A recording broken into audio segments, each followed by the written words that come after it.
because true well-being requires more than applying other people's information to you. Because most teachers, most shaman, most whatevers can only tell you what they've done and here, use this tool. My gift is able to spot, well, what's in your way, in your blind spot, but also to sense your soul, what's it inviting you to do, and help you to sense it as well. Right. Because if you know what your soul's inviting you to do, then it's clear what is yours to do. I'll give you an example. Please. Last week, I was meeting with a young lady suffering terribly because she wants to be married and she wants to have a kid. Bad. She's in her 30s. She's like, my clock's ticking, tick, tick, tick, tick. Very attractive, gorgeous girl, woman. And she's like, I want to meet the love of my life. Ba, ba, ba, ba, ba. Can't meet anyone. Ba, ba, ba. And I go and look, use my gift. And I'm like, you don't want love. What are you talking about? And as I said, the truth will set you free, but it'll piss you off first. Piss you off. That's definitely a quote that's going to come out of this show that I'm going to be posting. The truth will set you free, but it'll piss you off first. Right. I'm from New York. I have no problem, being direct. Good. What are you talking about? I want to be in love. I'm like, you don't want that. Nope. You want to be validated, I say. What are you talking about? You want a man to bring home to your mother and your father, specifically to your father, and to point at him and say, look, I'm okay. He wants me, I'm okay. See? Starts bawling because it was the truth. So if she is looking for validation, she ain't going to find love, not the kind of love that she wants. Mm. So let's work on your validation, your need for validation, get you to validate yourself, and maybe love will happen. Yeah. And her soul is orchestrating all of this. Her soul knows she wants to be in partnership, which is true. But it's not going to happen unless she handles this piece. Yep. And and even if she does, it may happen or may not. There are no guarantees. I can't say that. So if you know what your soul is wanting, in this case, let's learn how to validate, then you know what's yours to do. You do the practices, you do the meditations, boom. And now it's been a week, two. She feels better. Mm. She feels calmer. She Yep. feels more peaceful. Yep. And that is much more attractive than desperation to find a guy. Sounds like she's in a place where she might be able to attract the love she wants now that she wasn't Yeah, before. yeah. And it's only been about 2 weeks. Let's see what happens, Yep. right? Yep. And I had another guy just today, actually, who is a naturopath. And he's like, well, he wants to be a naturopath. And he's in his second or third year, and he's a nice guy, real bright. Mm. And he's barely getting it done, and he's struggling, and he wants to know what's in his way, what's in my way. And he's like, when I was younger, I thought I was stupid. Maybe that's the limiting belief because he thinks he knows what the problem is. And I do my thing, and I do my gift, and I said, I see you with a hammer hammering some wood together. It's beautiful wood, and you're making furniture. I'm like, what's that about? He's like, well, I like to make furniture. And I'm like, really? I go, well, why don't you make furniture? He goes, you can't make a living at that. I'm like, well, do you make furniture? You're a carpenter? Oh yeah, I can do all of that. I'm like, why don't you do that? Well, I want to be a natural. You want to be a naturopath because you want to be important, and you don't want to be you don't want to be blue collar. If you have that term in Australia, Yeah. Yeah. For sure. right? And he's like, "You think I can make a living? Oh my gosh! You wouldn't imagine what I pay my handyman. My handyman makes more money than I do. You can make a fortune as a handyman in Yep. Seattle." Yep. And he this was today, so he's talking to his wife right now about, he's like, oh my god, you just opened everything up. Mm. I'm gonna go buy a truck, open a business, and be a handyman. He's elevated. because he was being held by the belief. He thought the belief was, I'm stupid, therefore I can't study and be a naturopath. But the belief is, I'm not good enough and I have to prove myself because I need to prove myself by being white collar, as opposed to, I can accept myself for who I am. Mm. And who I am is a really great handyman, woodworker, and I love it. It's about, he wouldn't accept himself as opposed to he's stupid, Mm. right? So, in terms of resolving limiting beliefs, you've got to know what the limiting belief is, because a lot of times clients think they know what their Yeah. problem is Yeah. and they're off. Yeah, it sounds like you've got to, like you were taking us through in this interview earlier, you've got to go to those levels deeper, and also you've got the gift to be able to see it, to be able to help others. I've heard a saying about, I know what you do wouldn't necessarily be referred to as coaching per se, but I have heard about coaches that they're like, you're inside the bottle and they can see the label, but you can't see the label because you're inside the bottle. And that sounds a lot like what you're about, Colby. Intuitive coaching? Sure, I'll go with that. Yeah. Absolutely. I'm here. Can you hear me? Yeah. Can you hear me?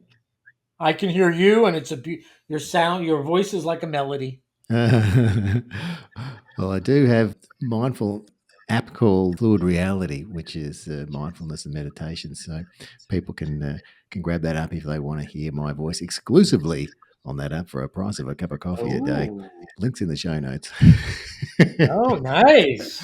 So some people sleep with my voice. That is, Oh, but really? That sounds yeah, wonderful. I also have guided journeys with your eyes open, because I know a lot of people either don't have the time or they've got to listen to things as they're doing things. I have one where for 15 minutes I just tell you how great you are, if that's what you need for a bit of a boost in your life. Have that third party validation, hit play and listen to John. But getting back to you, Colby, so that's some of the results and some of the real world examples of you working with people and what's possible. I love that, because I really get a buzz when people do what they really want to do with their lives. But like we were talking about before, there's going to be, there's been millions of years, and depending on your religious beliefs or whatever, but there's been millions of years before we arrived on the planet. And most likely there's going to be millions and billions of years afterwards. So that small slice that we have, you may as well do what you were born to do, or that you are impressed to do, or I guess how you would put it, that your soul is trying to help you get towards. Because in the scheme of life and the universe, we don't have a lot of time. You know, if you're gonna, there are people who are looking for where they fit. Yep. Okay, and they graduate from high school or whatever, they go to college, and okay, I'll become a CPA, I'll become a lawyer, I'll become a product manager, whatever the case may be. And then there are people like myself who just don't fit. We don't fit. I try, I just don't fit. So we have to make a place for ourselves, right? And there is a price. There's a price either way. If you fit, there are pieces of yourself you need to relinquish or give up or not bring forward. If you are making a place for yourself, there are times where society will not reward you. There is an instability of like, will I make it? Will I have enough money? Will the market accept? Either way, you're paying a price. Mm. So I see a lot of people who like look at me or look at someone like you and like, oh, you're living your purpose. You're so excited about what you're doing. I love that. You have so much energy. Yes, I do. And it comes at a cost. All of us pay a price, right? Yep. If you're a football player, sometimes the price is your knees, right? Sometimes. If you're in independent employment, sometimes the price is unstable income. We all have to pay a price of whatever it is, Mm. and we accept that. Okay, this is what it is to trailblaze. Yep. And so many people believe that if they do their own thing and they follow their soul, everything will go along smoothly. And that's just not true. I Mm. Mm. that's spiritual bypassing. That is something else, right? Like, okay, if you really want to live through your soul, that means that you are going to come upon what's been in your way in this life and probably other lifetimes to resolve it. Because we're all afraid on some level to be ourselves, right? Your father, your story before, he got the message clearly to pull his weight. He got the message clearly to like act the part, because if he did it, he would survive, maybe even thrive. Mm. And he relinquished parts of himself. That's okay. There's pros and cons. It Yep. depends on why you're here. One question a lot of times I ask clients is, why are you here? Yeah. It's a great question. What's your life about? And usually it's about one word Mm. or like a phrase. So monotheists have this right. You can only honor one God. What I mean by that is you can't be here for beauty and love and truth, because those sometimes will compete against each other. You can only be here for one thing, meaning that it is the umbrella under everything. So you can be here for truth, and beauty can be under truth, but truth is the main thing. So within truth, you're going to see the falsehoods of beauty and the truth of beauty, right? But if you're doing truth and beauty, those things are going to conflict. So a lot of times I ask clients, why are you here? What's on your assuming you're going to be buried, which you may not be, what's on your tombstone? Other than here lies Colby, he was a son, a brother, a dog owner. Like, what's my phrase? Why am I here? Yep. You get to decide that, and your soul will make that occur. So for instance, I am here solely for my own evolution. That's why I'm here. I am really curious what this is. This meaning my body. What is this that I am? I don't care really what God is. I mean, I care, but it's not my focus. I'm curious what it is that I am and what is the apex of my evolution. That's what I'm interested in. Other people might be interested in what love is. What is love? How do I be a being of love regardless of what's going on? Other people might be interested in glory. What is glory? What is wonder? What is astonishment? How do I live in the energy of wonder?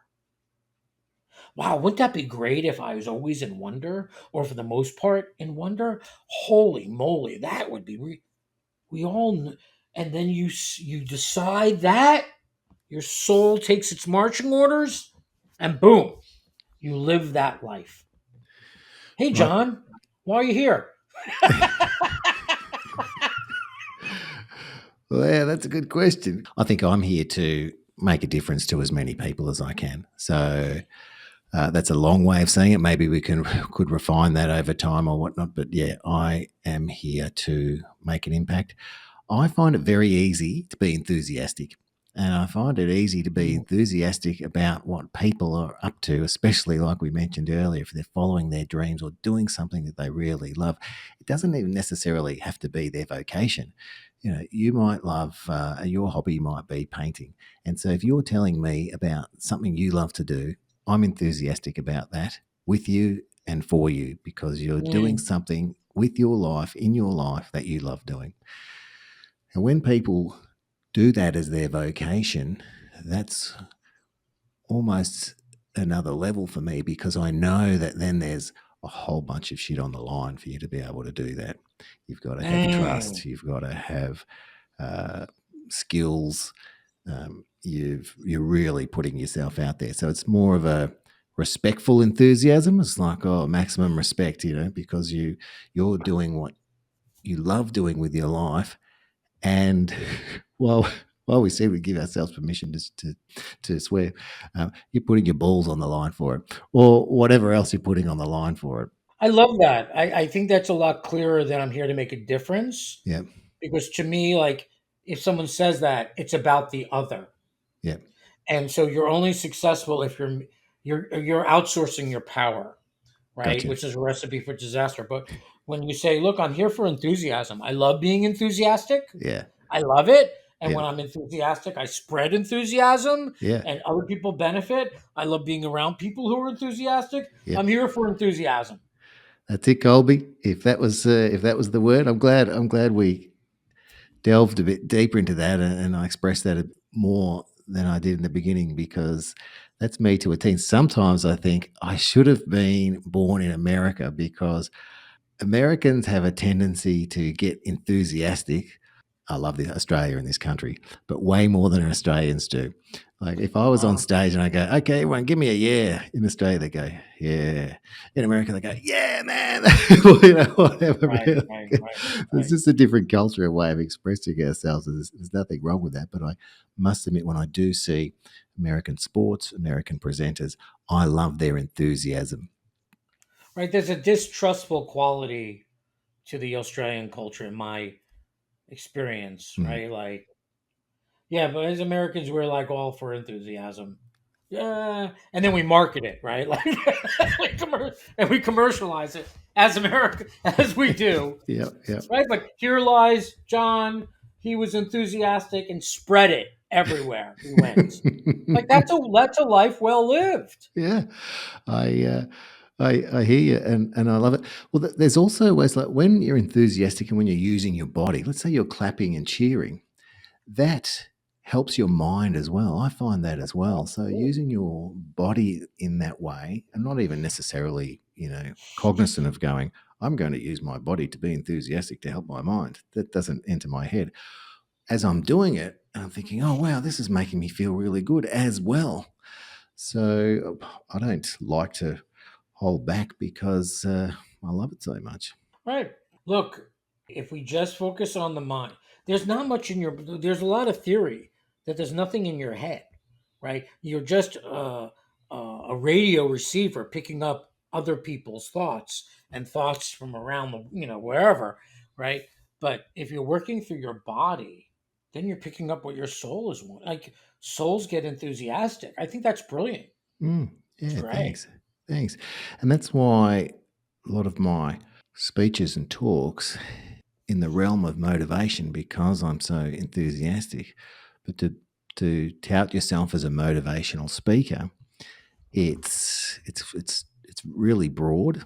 And if you've gone rock climbing and lost an arm and then had to crawl back and made it back, you can be a motivational speaker because you've conquered adversity, etc. So it's really interesting in my field, where if I pitch myself as a motivational speaker, I'll get questions like, well, what have you done in your life that has been extraordinary to overcome, that will motivate others? But what I found is in audiences with regular people, they're never going to climb Everest, or they don't even have a desire to, or whatnot. They're regular people like you and me. And then when you talk about real world examples of how a lot of the topics we're covering today, how you used your mind and your body to move through some uncomfortable times, people can really relate. Like, I was at the market today, and people are just looking down. They're on their headsets, doing their thing. People are, pushing past other people and just getting, for most of us, just getting through the day with a sense of well-being. That's a challenge. Mm, mm, That's a challenge. And we hold people up who climb mountains or Hollywood celebrities as, people who have made it. What does that mean? What is that? What are we celebrating? What are we celebrating? Like a Hollywood celebrity who's in a movie. Why am I celebrating something? Like, look, like, really? Like, that's who I'm celebrating? Right? Really? Right? Like, come on. Come on. Like, I don't even relate to you. Right? Like, I'm not 6 foot and blonde and built and like, what? So, look, I got a call yesterday from a young lady. I think she's 17, 18. And she's like, "Hi, do you do blah, blah, blah?" I'm like, "Uh huh." She's like, "I want you to clear my trauma. I want you to take out my crazy and make me whole." Or something like that, she said. Yeah. And I'm like, "God bless you, you're young. God bless you." But there are a lot of people on Instagram, TikTok, Facebook claiming that they can heal you in a session or two. And maybe miracles are possible, right? We've seen stuff, I'm sure. But the truth is, it's about learning to be with yourself Mm. and accept yourself and comfort yourself when you weren't comforted. That's all trauma is that when something happened to you X number of months, days, years ago, you didn't allow yourself to experience your feelings because it wasn't safe. And so you shoved them in your body. That's all trauma is unexpressed feeling, grief, sorrow, fear. So all it's about is being with as a practitioner, being with somebody who lets you be with them while they experience what they didn't allow themselves to experience. Well, I like how you put that, nice and simple and easy to understand. That's it. Healing is always a subtraction. Mm. Always. Hmm. It's never an addition. Right. All you got to do is take away what's not you, Mm. and presto changeo, you feel more like you. Yep. Yep. For the expression, you get more when you let go. Just reminded me when you're talking about that, Colby. And so we've started. We talked about how to get in touch with you, and you gave us some really good examples, and we've got some awesome tangents. But I really would like to give you the opportunity to let our Rise and Thrive Conversations for Greatness listeners know what you might be able to, how you can help them. Well, one, as I sent you a free gift for your listeners, which is the first secret to finding your way, Nice, which is a video that people can sign up for and receive. beautiful, And it's really pivotal that people know this secret. Pretty straightforward. great. And I have a website, colbywilk.com, and I'm on most of the social media channels to some greater or lesser extent. So, how can I help people? I help people become who they really are. Yes. I help people hear the life that's been calling them. Now, we all have a life that's been calling us, all of us. And people will say, Colby, I don't know what you're talking about. Yes, you do. You may not allow yourself to know what that life is. Mm. You may not think it's possible. You may not think you can make money, but we all have a life that's been calling us, summoning us to it. Yep. I help you hear that life and step into it. Really, at the end of the day, I help people become fully alive Mm. and live in purpose. That's what I do. What I do is I help spot what's been in your way. So, for instance, the carpenter thought he wanted to be a naturopath, now is, I think, going to become a handyman. What was in his way is the thought that he couldn't allow himself to not be anything but white collar. Mm. That Mm. was what was in his way. The young lady who wanted to be in love, what was in her way was her need for validation. I'm able to spot it and bring your attention there so you can address it and free yourself And really follow what our calling is. and really follow what the calling is. Colby, that is something that I know a lot of people will be interested in. So we'll have all your contact details in the show notes. And this show's called Rise and Thrive Conversations for Greatness. And I ask all my guests, what does greatness mean to you? Anyone who's at all awakened has a sense of calmness to them. a sense of play, playfulness, and a sense of love. That's greatness. When I look at somebody who's awakened, I see somebody who's more alive. That's greatness to me. It's a great definition. Thank you for that. And also, all of our guests get to contribute to my Spotify guest playlist called Merko Motivation. So I ask all my guests, what's the song or something that you'll put on if you need a bit of a pump up, or you need to reconnect, or, what's that one song that you might put on that really does it for you? Beethoven's Fifth. Nice. We've got a couple of classical pieces on the list, and we've even got some Gregorian chanting on the list as well. So it's whatever it is for the guest, that goes on there. Music is really, it transports you, doesn't it? Mm. I mean, the right piece. Wow. Like worlds open. Yeah, definitely. It's like that for me as well. I didn't know or think that I'd ever be able to sing or play a musical instrument, but in my 30s, I started learning guitar and singing. Ended up producing a 10-track album, Wow. and and that's how I think, wow, that's just amazing. I listen to it now and I think, wow, is that me? I actually really did that. So I've been able to appreciate the music as a listener, I appreciate it as a creator, and just appreciate it really means a lot to me as well. And I know it means a lot to a lot of our listeners, and that's why I really like to get that one song from our guests so we can have it on the list. Our listeners can listen to that, and maybe not every track will be to their liking, but there'll be music in there that definitely goes, yeah, I really connect with that, and I like that, and that does it for me, gets me moving. So thank you, Colby. Oh, it's my pleasure.